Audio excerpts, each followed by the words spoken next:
Dengan segala hormat, menghargai, menghormati laporan polisi yang disampaikan oleh teman-teman PDIP. Tetapi dengan dicabutnya itu, dengan take down-nya itu, dengan permintaan maaf dari Ratas itu, kami melihat ini case close. Budaya timur kita udah hilang, memaafkan itu. Wah, ditambah. Kenapa dulu kemarin sebelum itu tidak melakukan reaksi apapun, padahal sudah dihimbau? Yes. Apa maksudnya? Itu yang kami sesalkan sampai saat ini. Seolah-olah dia menganggap ini kecil buat dia. Tapi dia nggak tahu. Sedang saat ini kami kader PDI Perjuangan sedang marah untuk itu. Jika ini ada problem terkait dengan kesaksian terdakwa, Pak Budi Aris sebenarnya juga harus melakukan proses hukum. Bismillah, assalamualaikum guys. Berjumpa lagi di channel Jurna Terupdate. Kali ini ada perdebatan yang sengit antara Projo Freddy Damanik dengan kader PDIP atas pernyataan panas dari Menteri Koperasi Budi Ari Setiadi yang menyebut PDIP sebagai otak framing kasus judi online terhadap Budi Ari, guys. Jadi bagaimana ceritanya? Jadi tak perlu berlama-lama, untuk lebih jelasnya langsung saja kita simak bersama-sama video ini, guys. Bismillah. Sebentar Bang Freddy. Kenapa Pak Budi Ari tidak klarifikasi, malah kemudian reaktif ke wartawan yang menulis, bahkan kemudian menyeret PDIP dan BG? Kenapa? Lah kan tadi kan di awal udah saya ceritakan. Karena itu framing itu sangat jahat, maka dia harus klarifikasi langsung. Kenapa nggak press conference saja gitu? Itu yang dinanti publik, maksudnya tambah rame. Dia justru tidak mau itu.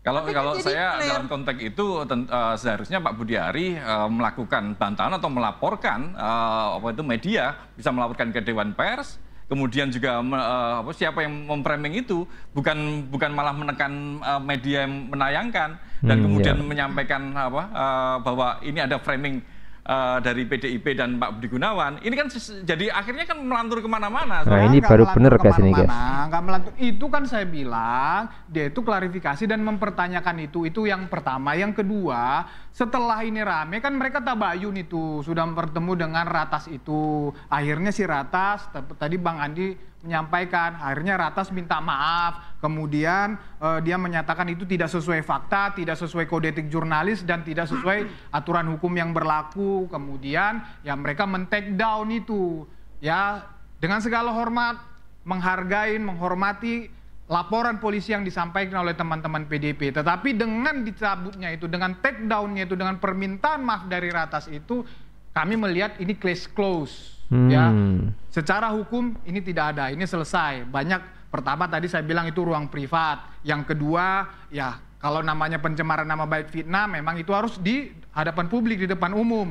Makanya saya bilang tidak memenuhi unsur itu. Yang kedua, ya yang menjadi dasar laporan ini, rekaman itu sudah tidak ada, kan begitu. Kemudian si wartawannya sudah meminta maaf. Nah, itu dari hukum. Tetapi kalau dari sisi klarifikasi, penjelasan, kami melihat ini secara politik, ya, secara politik. Budi Ari ini juga mempunyai hubungan baik dengan teman PDIP itu, dan saya yakin dia akan klarifikasi, berbicara langsung dengan para politisi PDIP itu, ya, tidak mesti di hadapan publik, ya, karena ini teman-temannya dia juga, kan begitu. Dan kami perlu sampaikan bahwa yang dimaksud di situ, adalah sebagaimana dakwaan itu bukan PDIP secara institusi, tetapi oknum-oknum atau pribadi-pribadi, ya, seperti yang ada di dakwaan itu. Jadi oleh karena itu kami melihat ini, ya, saya sepakat dengan Bang Andi tadi, perlu pembelajaran. Memang justru karena itulah makanya Budi Ari tidak mau terjebak lagi, misalnya harus tampil di media terus membahas ini akan menjadi bola liar terus. Bisa interupsi nggak, Mbak? Silakan. Interupsi. Itu silakan. Sebelum kita kemana-mana, jauh kemana-mana, kita meninggalkan substansi, ya. Ini disampaikan bahwa menunggu dulu, jangan sampai menjadi besar. Bukan itu masalahnya sekarang. Udah di take down juga. Itu bukan masalah itu. Sudah di take down sekarang. Setelah rame. Kenapa dulu kemarin sebelum itu tidak melakukan reaksi apapun, padahal sudah dihimbau? Yes. Apa maksudnya? Itu yang kami sesalkan sampai saat ini. Ya. Kenapa kok baru sekarang? Oh teman-teman, seolah-olah sekarang sadar terlambat ini, si Pak Budi Ari ini. Jadi dia baru sadar, oh ternyata yang saya lakukan itu adalah salah. Mengaitkan orang, kenapa saya tidak harus bertanggung jawab saja? Kan begitu. Kalau kita lihat di dalam berita yang tanggal 21 itu baru pemeriksaan saksi. Ya, belum pemeriksaan terdakwa. Baru tanggal 21 kemarin. Ya kan? Pemeriksaan terdakwa setelah itu. Karena ini terdakwa. Iya, tapi kan berita itu tanggal 21 pemeriksaan saksi, agenda pemeriksaan saksi. Ya. Jadi, itu tadi, kenapa kok Budi Ari itu sampai sekarang tidak berani bicara, malah menggunakan orang-orang lain menyampaikan. Kita juga meragukan. Karena kenapa? Apakah benar Budi Ari masih ada atau tidak? Maksudnya gimana? Dia masih ada nggak orang itu kan muncul-muncul? Jangan-jangan kemana maksudnya? Apa Ya, gitu ya? Saya nggak lihat. Kami nggak lihat. Ya kan? Ini berita sudah sampai kemana-mana. Ya kan? Sudah sedemikian rupa. Dia orang masih, kita nggak tahu kemana. Seolah-olah dia menganggap ini kecil buat dia. Tapi dia nggak tahu. Sedang saat ini kami kader PDI Perjuangan sedang marah untuk itu. Atas fitnah tuduhan yang tidak berdasar. Ada rencana untuk klarifikasi nggak ke? Seperti saya sampaikan tadi. Masih tabayun, Mbak. Ya, seperti saya sampaikan tadi, ya secara hukum masih tabayun kelamaan, guys ya. Tadi ya Ratas itu meminta maaf dengan melalui pernyataannya. Bukan. Dengan ya. PDIP-nya apakah ada rencana? Kan saya sudah sampaikan tadi. Jadi secara hukum kami melihat ini case close. Yang kedua, masalah klarifikasi. Tapi kan udah kadung rame nih, Bang Freddy. Iya. Karena hukum sudah close, kami melihat ini hanya sisa politiknya saja. Kalau politik, ya Budi Ari akan komunikasi langsung dengan orang-orang atau politisi-politisi PDIP itu biar ini tidak semakin gaduh, biar tidak rame lagi, tidak perlu. Garis bawahi yang sampaikan Bang Freddy sama Pak Andi tadi bahwa ini adalah persoalan hukum gitu loh. Jadi kalau ketika ini ditarik menjadi persoalan politik, ini menjadi bola liar. Saya tidak menyatakan artinya begini, ketika ini ada problem terkait dengan kesaksian terdakwa, Pak Budi Ari sebenarnya juga harus melakukan proses hukum seperti itu, bukan marah kemana-mana. Bukannya kemudian minta maaf, terkait dengan nggak bisa hanya minta maaf selesai. Dengan take-down media tadi, seperti itu kan. Saya merespon laporan, tadi kan saya bilang saya hargain. Tapi dari pandangan kami, dengan adanya pencabutan take-down itu, case close itu dari pandangan kami secara hukum. Nah yang tersisa adalah politik. Nah, take down itu pun menjadi problem politik seperti itu.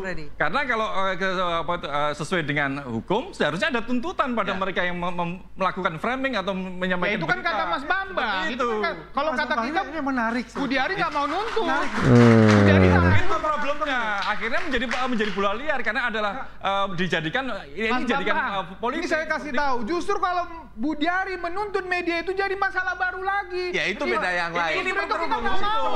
Saya boleh nggak? Saya bicara sebentar. Kita kasih Bang Andi dulu, silakan Bang Andi. Saya kembali lagi ini, budaya timur kita udah hilang ini, memaafkan itu. Wah, ya kan? ini tambah lagi sebetulnya ini kita harus mencari win-win solutionnya di mana? Wah, ini harus NKRI. Ya kan? Win, karena kegaduhan ini tidak akan ketemu kalau tidak ada saling memaafkan itu. Proses hukum yang telah dilakukan oleh teman-teman kita DPDP itu udah hak mereka, silakan berjalan. Apa yang dilakukan oleh Pak Budi Ari dan Tabayun sehingga itu di take down itu adalah hak juga. Betul. Tapi yang kita ketemukan di sini karena ada perkataan untuk klarifikasi dan Pak Ibu Puan sendiri juga mengatakan kita tunggu klarifikasi, ya kan? Nah sebetulnya poinnya di situ gitu. Bagaimana kita ini sama merendahkan hati kita, merendahkan diri kita. Ya demi NKRI ini. Ya kita tahu. Bang Andi, mohon maaf. Ini masalah hukum. Ketika ini hanya sekedar problem tabayun itu tidak selesai proses hukumnya. Saya bilang proses hukum jalan. Saya lihat kan itu hak. Tapi yang saya inginkan, kita inginkan semua. Kegaduhan ini tidak ada.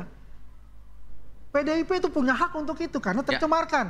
Betul. Saya setuju untuk itu.